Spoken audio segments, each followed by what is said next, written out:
مشرکه های بت پرست در مکه و یهودی ها را در مدینه رشک می آورد، برشک می آورد. یعنی چه خیلی می گفتن که محمد همین خیلی با همین الفاظ محمد توی گوسپندچران بیش چیزی نبودی، پدر ندیدی، مادر ندیدی، تو یار و برادرها را ندیدی، استاد نداشتی، معلم نداشتی، اینقدر ادب و اخلاق حمیده انسانی را در تو کی آموزانی؟ تو اینقدر یکم مکتب نخوندی، یکم از هیچ کس استفاده نبردی. ما میدونیم مردم ما امکی های تیم، ابو جهل میگفت، ابو لهب میگفت، امیه ابن خلف میگفت، دیگرها میگفتن ما امک بچه ها میدونیم که تو یک گوسپندچران به چیزی نیستی، لیکن اینقدر ادب و علم و معرفت و انسانگری را از کجا آموختی؟ رسول الله میدونی چی جواب گفت؟ گفت ادبنی ربی فاحسن تعلیمی، بهترین ادب آموزی من ربی من است. پیامبر اسلام درود خداوند بر او باد می‌فرمایند حجامه شفای امتی من است. شما اگر از بیماری‌های فشار برنده، استرخوان دراز، رادیکولیت، پروستاتیت، گریژا، روماتیسم، بیماری‌های سیستم خونگرد، فشار خون، بیماری‌های دل، درد سینه، تنگی نفس، درد سر و درد چشم و یا اینکه خیرگی چشم و اینچنین از وزن زیاد یا اینکه کم وزنی رنج میبرید، حتما در رقم‌های روی اکران بوده در تماس باشید. بختیار حجامه در خدمت شما است. سراغ ما شهر مسکو، ورخناپولیا، دام 48 در نزدیکی بازار صدوات. حتما در رقم‌های ما در تماس باشید. در کوچه میشینی، آدمی گذشتگی را مسخره میکنی، آدمی گذشتگی را پشت میخپی، دامانش میخپی. در این کوچه اگر در 100 آدم بذارن، از 100 کار و کردار همین آدما حرکت میکنی، با خبر باشی. از تو دیدم منافق‌تر دیگه کسی نیست. کسی اگر جوانای عزیز در کوچه میشینه، اگر من میبینم بسیار وقت در کوچه شما میگردیم، همین بچهای مسجدی هم هستن، همین بچهایی که نمازخوان هم هستن، در کوچه اگر میشینه، اگر والله اگر گناهی کسی را میکابی، در کوچه میشینه عیب یه بنده خدا را جستجو میکنی، فلانی چنین است، فلانی چنان است، فلانی چی این کار کرد، فلانی اون کار کرد، ای تو دیگه منافق‌تر کسی نیست. عیب خود ابله نداند در جهان، دائما جستن در عیب کسان. اول تو خودت نگاه کن بنده خدا، اگر حقی راه داده میتونی طبق دستور پیغمبر صلی الله علیه و 20 حقی راه چی است؟ زکات راه، امر معروف نهی منکر. در راه میستی لقلق بیهوده نکن، یک کس نصیحت کن. میبینی آدم همین پیشوی مغازینا رو نگاه کن، دست شمسخری نوستوکینه دیگه گذشته نمیشه. همه شما بچه مسلمانه، همه شما بعض نمازخوان و مسجدی هستید. حاضر من گفتم شریعت چی است؟ پاکی و پاکیزگی. طهارت چی است؟ پاکی و پاکیزگی. تو خود طهارت میکنی، میره اونجا شیمسکه میگیری، چیکار پرو میکنی؟ من مسلم یا رسول الله. کی است مسلمان؟ این مردم همه خودش مسلمان میگیرن. کی مسلمان؟ کی را بگه مسلمانی کامل؟ من سلم مسلمون من لسانه و یده. بهترین مسلمان همون مسلمان است برادران عزیز من که از دست و زبان اون مسلمان دیگر مسلمان ها در کوچه و در کارخانه و در بازار و در خانه در امان باشند. از فعل مسلمان، کردار مسلمان، ادب مسلمان، اخلاق مسلمان. بنابراین این دین انسان ساز است. بچه هایی که شما مسجد میبیایید، جوان هایی که شما نماز میخونه، جوان هایی که طهارت میکنه، دیگر موسفیدا با کاردار نیستن، چون موسفیدا یه تا موندن امروز فردا اینا میرن از بین من شما دین به همه خوبی هاش استفاده بره. در بین دین و دینداری و مسلمان ها الگو باشه جوانای عزیز. هر کجای میره، در هر نقاط زمینه، اگر وقت دعوای مسلمانی میکنه چیه؟ باید خوبتر زندگی کنه، ادب و اخلاق داشته باشه. رسول الله صلی الله علیه وسلم در عرب به دنیا آمد، در حالت به دنیا آمد که کل مردم عرب کافر بود،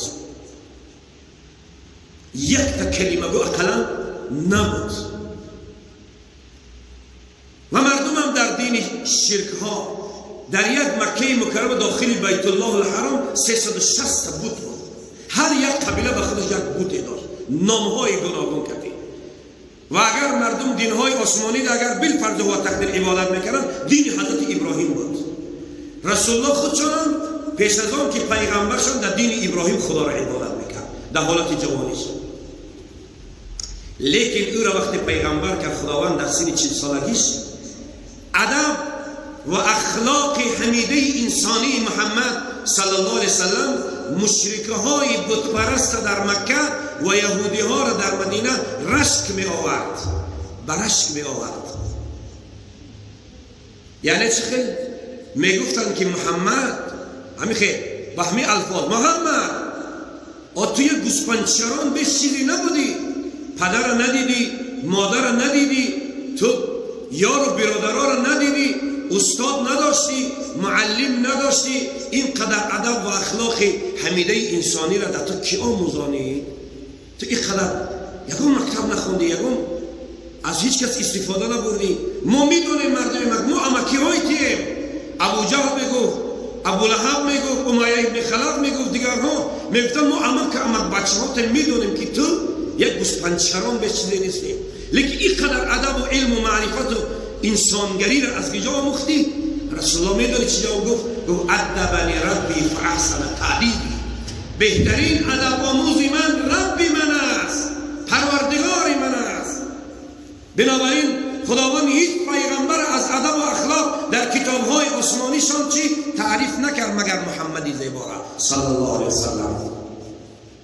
پیغمبری من و شما را ادبش در قرآن آیت به آیت تعریف میکنه. چی میگه؟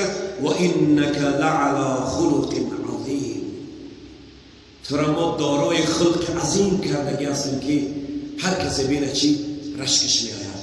در روایت ها میخوانیم در مدینه منوره رسول الله صلی الله علیه وسلم هم به خاطر خرید فروش خانوادهشون بازار رفتن. بازار در آمدن چیزی برای خانواده زن و کودکاشون خرن. یک کمپیرک یهودیه پیری فرسوده چیکار میکنه؟ او را بار خرید است، یک چند بار خرید، میخواست با خانهش برای سبب بارش از بین قوت نداشت کمپیرک. رسول صلی الله علیه وسلم خودش در بری همون کمپیر گرفت، گفت مادر جان من همین بار شما را تا خانه‌تان برام. کدام شما در راه میشینه یا آدم یک باری از بین نگیره بروه همون را چی بگیری تا خانه شما بره؟ کدام شما این کارا میکنه؟ کدام شما این مردم به پیشتان میگذاره سلام میتیه، ایدت ایدت سلام میتیه، بعد سطحی سلام نمیتی، ابرو تحریمه میکنی. با سلام فرض خدا است، سلام شعار اسلام است، آبروی مسلمان سلام است، سلام عبادت است برادرای عزیز. سلام خدا جانی نمیتی، چی جایی که باری او را بگیر تا خانه بره؟ رسول الله که نداد. رسول الله آمد نزد زن یهودی، گفت مادر جان بارتون تا خانه‌تون برام. گفت عجیب، در مردمی عرب خیلی بچه نیست، او چنان تکبرن مغرورن که اونا همون بند پتیکه خودش نمیبندن. چه خیلی گفت شما از همین عربه؟ گفت بله منم از همین قوم عربه. گفت خیلی باشه.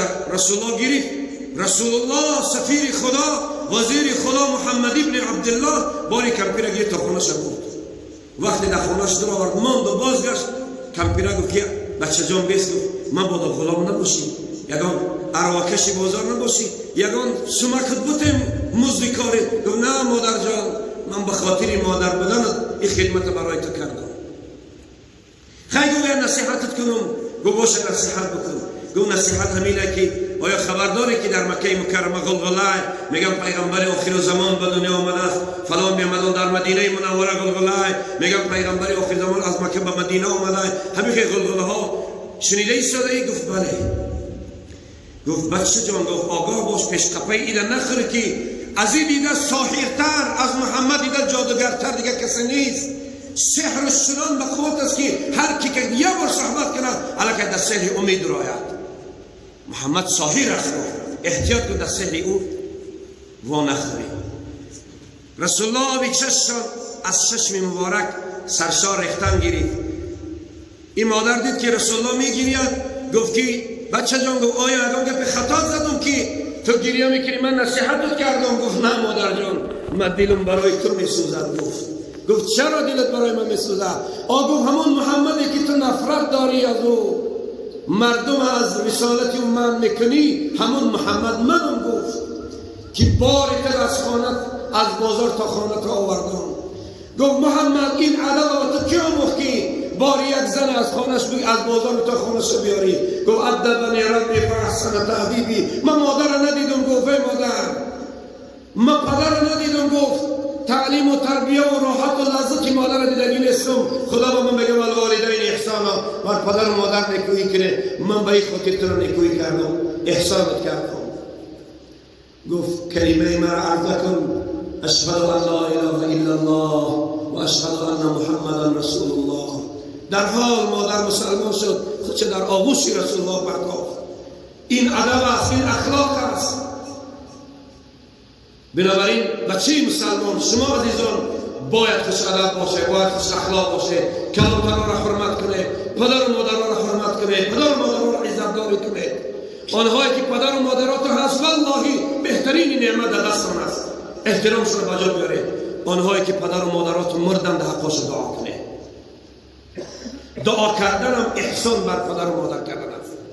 دعا کردن هم خوبی کردن در حق پدر و مادر است. در جوانی دار پیران را عزیز تا عزیزی دیگران گردید تو نیز. عزیزان من، بچه جانا، برادرای عزیز من، اگر شما در این سین جوانی از سین جوانی ادب می‌آموزه، اخلاق داره و کلانا را احترام میکنید، در حالت پیری شما را دیگرها احترام میکنند. مؤذنم آمد، وقت شام شد، از خدای بزرگ میخوام که خداوند همه ما شما را موفق و مؤید و سربلند بگرداند، عاقبت کارمان را بخیر، ایمان را به سلامت، توفیق بندگی و ترک معصیت نصیب نموده بگرداند. همه فرزندای ما را دارای ادب و اخلاق نیکو خدا نصیب نموده شود. ربنا تقبل منا انک انت السمیع العلیم برحمتک.